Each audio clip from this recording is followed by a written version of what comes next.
Just behind me is my Transit Custom that I use for work as a delivery driver when I'm not making YouTube videos with all the bikes that I work on. And for the most part, this Transit Custom has been pretty reliable since I've owned it, but over the last couple of months, it's had a few problems. Well, I say a few problems, it's had the same problem twice. And that problem lives down here under the dashboard behind these plastic trims, and it's called the body control module. Now, I'm no auto electrician, so I can't tell you exactly what the body control module does, but what I do know is that when it fails, it causes you a whole host of problems. And it can be really expensive to fix. Now, luckily, I've just had mine replaced at quite a reasonable price by getting a second-hand one and getting it programmed into that van, but my van still has a bunch of problems that I need to fix. Problem number one, not that you can see it, but my seat belts get absolutely soaking.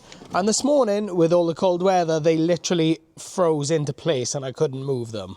Problem number two, quite a common issue, sliding door is not locking. Number three is not really a problem, it's more of an inconvenience, but my fuel flap has fallen off somewhere. She urgently needs a service. And ever since I put this radio in, the actual radio antenna doesn't work, and neither does the DAB that it's supposed to have.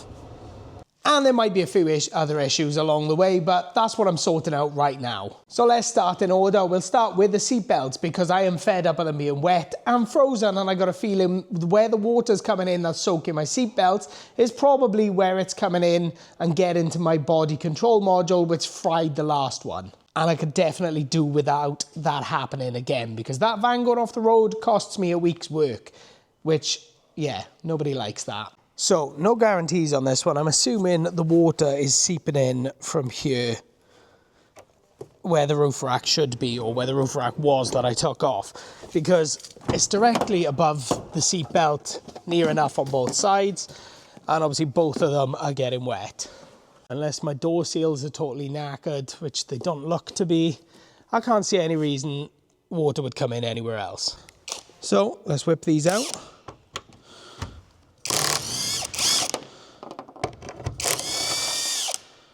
Then we fill the holes with Tiger Seal.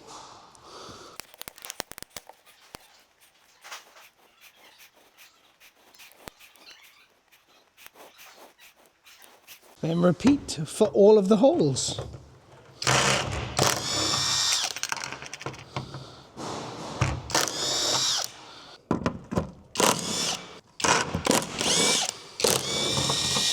Okay, not a pretty repair across the top of the van, but done. Now, this is not a how-to. I am not a professional. If you have any of these problems, seek professional help. Don't just copy me and cover the top of your van in Tiger Seal. Now, there's no guarantee that is going to fix my water getting in problem, but I guess I'll find out in the morning because we are due a big rain tonight. So I'm going to give that as much time to dry and set as I can before I move that van from here. And problem number two, I have accidentally already fixed off camera. I flipped that little latchy bit. You can't see because the lighting is terrible. This little latchy bit, I pushed it with a screwdriver back and forth, worked in some of this stuff, and now door closed, door open and staying in place. A simple fix, but that's going to save me a lot of bruised ribs. I cannot count how many times I've been reaching in through that side door to get a parcel while parked on a hill, and then next thing I know, the side door is trying to chop me in half. So, result. Okay, let's get that van warmed up and let's get the service done too. So it's probably best to park my van over there, just in case anyone needs to come in or out while I'm servicing it. So let's get it moved.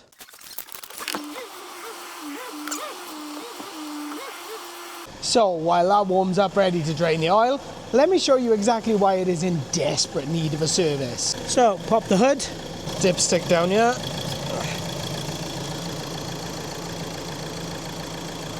Looks oily, but when we clean her off and then dip it again,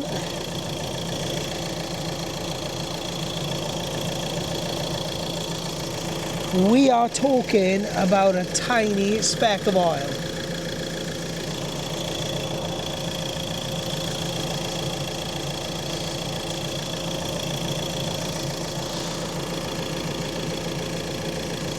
Now with that low amount of oil in there, it's probably best not running the engine, but I do need to get it back up to temperature just to drain the oil properly and get any of that mucky old oil out. Or at least that's what I read online that you should do, so I've always done that. Whether that's true or not, I don't know. Let me know in the comments. One of you is probably a professional. I could be totally wrong. Okay, van's in the air, oil thingy's in place. Let's try not to make a mess. Right. Wrong size socket. Let's try again. Okay, correct socket on, not the wrong one. Stick it straight on a breaker bar just in case.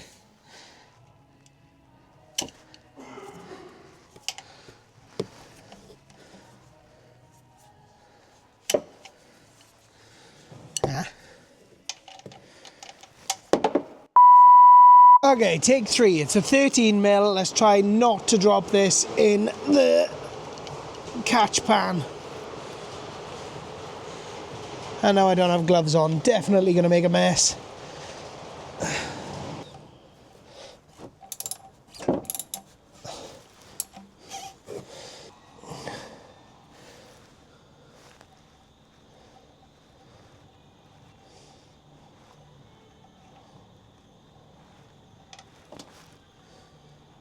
Woo, straight in. And while that is just dripping and pretty much drained out, let's take the old oil filter off. Probably move this over a little bit. Hopefully this comes off nice and easy. It should only be hand tight.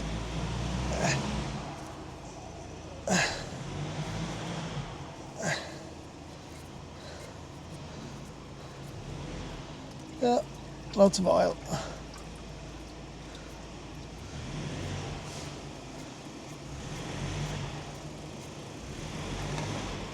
Prime the new filter a little bit.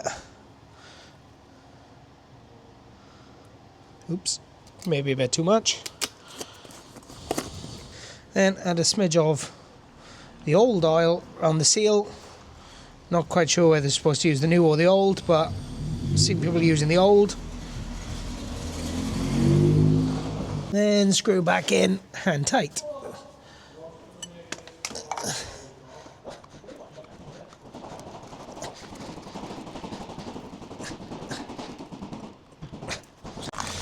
Then some plug can go back in and bring it back to the ground.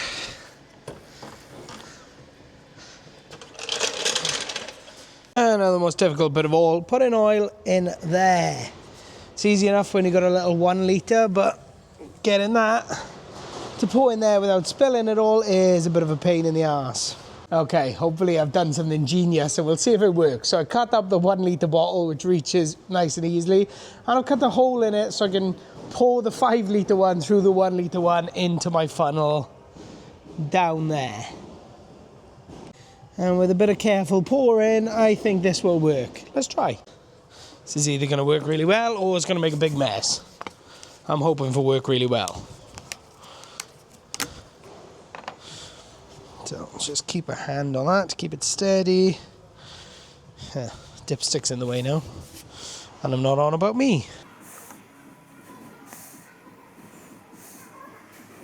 That actually worked surprisingly well. There is minor dribble down here and obviously clean up from where I spilled some oil doing the actual oil change, but not so bad.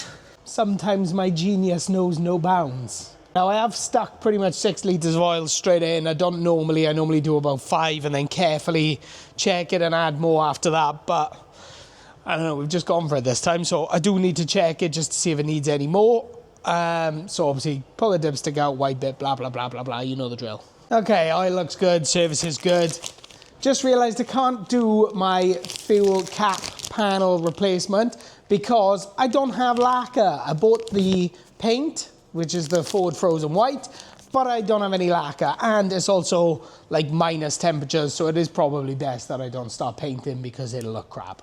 I know I could probably use the hot air gun to even it out, but I mean, you know, I don't really want to have to do it twice. I just want to do it once and have it look half tidy and stick it on. So we'll save that for another video. What else I can do? Not really a fix, but it does need to go back on.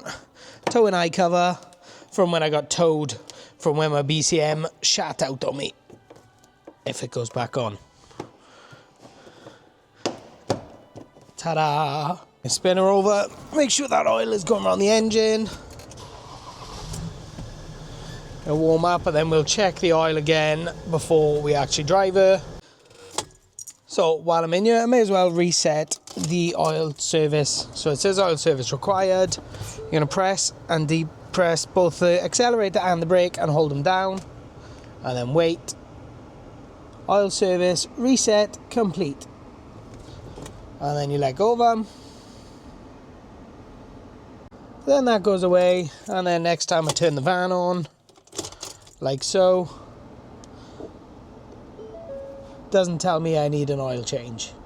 No idea if that saves in the ECU as, like, you know, when the van was serviced. So I know on some vans and cars you can like check through the settings to see the service history and things. No idea if it does it on this. It's fairly basic spec. If it does, fantastic. I mean, it makes no difference. I'm not selling the van probably ever, so yeah, that makes no difference to me. Okay, so that's 3 out of the 5 things I think I said I wanted to tackle. One of them I'm definitely not going to be able to, and the radios I don't actually have time for tonight because I got work in the morning. So let's go fuel this up, and then obviously I'll cut back to the morning and find out if my seatbelts are dry. So if my Tiger Seal on the roof worked, try that again. If my seatbelts are dry, it means the Tiger Seal on the roof worked. As unpretty as it is, it'll have worked, or we'll find out in the morning. So cut back to then. Okay, it's the next day. The weather is pretty crap, so this should give me a good idea to see if my Tiger Sealing has worked.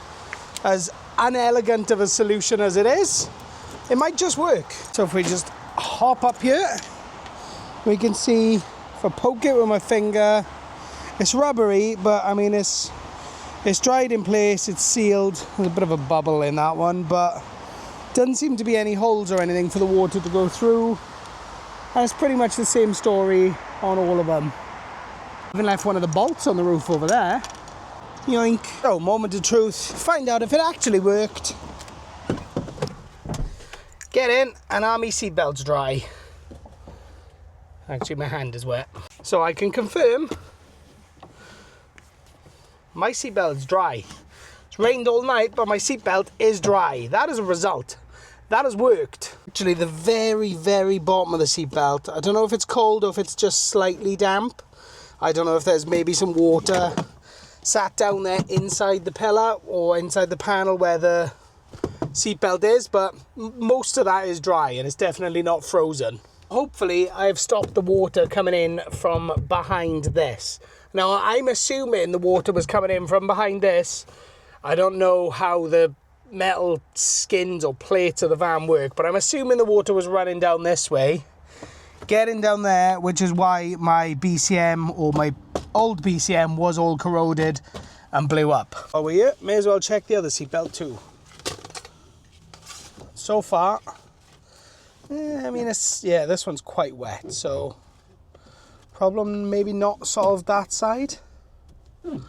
Hey, let's check something else, because yesterday inside the van the roof was literally soaked, and while it's still quite wet, where again I don't know whether that's water that was still there from yesterday, but yesterday it was literally dripping off the roof, and today it's not dripping. Okay, I guess jury's still out on that one, whether I've actually fixed my water leaking problem or whether I've just ruined the possibility of ever being able to put a roof rack on again. I don't know, but I never planned on putting one back on anyway, so it doesn't really matter. Okay, morning number 2 after sealing up the holes on the roof of the van, and I can confirm the seatbelts are dry. I drove around yesterday all day with the heaters on, make sure everything was nice and warm in here. The seatbelts were dry when I went to bed last night. We had a lot of rain, and they're dry again. So I'm going to count the sealing up of the roof as a win. So last on the list is to tackle my radio. I put this nice screen in probably around a year ago.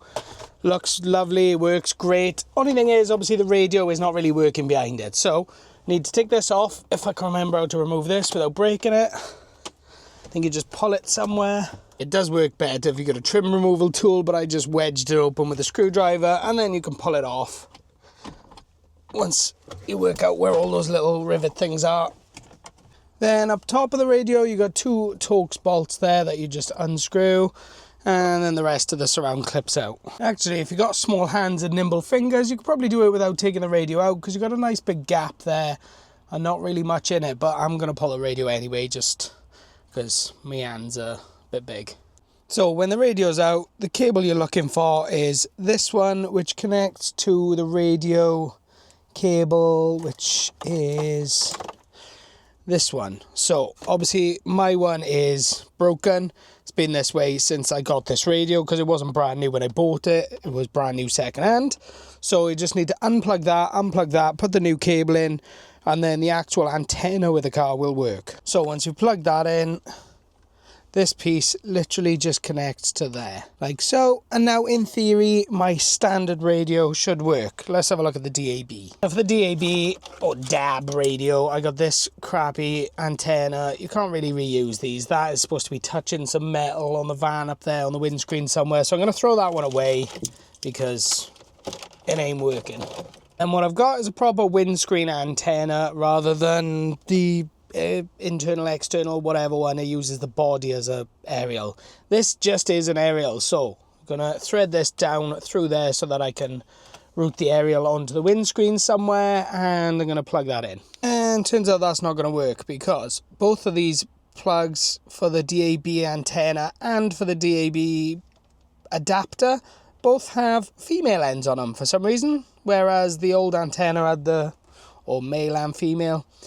The antenna screwed into the adapter, and it doesn't on this one. And I do not have my snips and things at home to change that over, so that's a bit of a pain in the ass. Guess we ain't having a DAB. Anyways, as my good buddy Ash always says, assembly is the reversal of removal. So we're gonna gently, with brute force, push that radio back in place. With lots of gentle brute force, somehow. Would help if I probably line it up. Then screw the screws. And once again, with lots of gentle brute force, we put the top on. Boom. And that is pretty much everything fixed that I wanted to fix. Bit annoying about the DAB antenna, but hey ho, I'll work that out at some point. Now, there are a few more things wrong with my van that I probably will fix, but it'll be in another video because I don't really have time this week. And that's the gearbox mount and wheel bearing, and possibly all my brakes. Not really sure. And of course, there's some bodywork issues that I want to take care of. Not the red bits I know a lot of you like to complain about. Those are staying. I chose those. I like them. They're staying. Bodywork issues, I mean more like these rusty bits and the Tiger Seal that has been on this front of the van since I put this bumper on. Maybe I'll try and sort out my rusty door hinges. But at the end of the day, those things can wait, because this van is ultimately a workhorse. Obviously, the main thing I needed to do this weekend was the service, because if I left that run any longer, we could have run into some serious engine issues, because there was next to no oil in it. I'm not sure why there was next to no oil in it, because it was literally serviced like 9,000 miles ago. I make sure I do it every 10,000 miles at the latest. But anyway, this was a bit of an impromptu video, because I did say I wasn't going to make a video this week. I had lots of things going on, and obviously the van was off the road. But these are things that I needed to do anyway, so I thought I'd just throw a bit of a video together, because something is better than nothing. But anyway, if you've enjoyed this video, then give it a thumbs up. And if you like the stuff I do with my van and you want to see me do more with the van, then let me know in the comments. But otherwise, it's business as usual. Next week, I'll be back on with the UK's cheapest Harley Davidson restoration DIY budget rebuild thingy. So as always, thank you so much for watching, and I'll see you in the next video.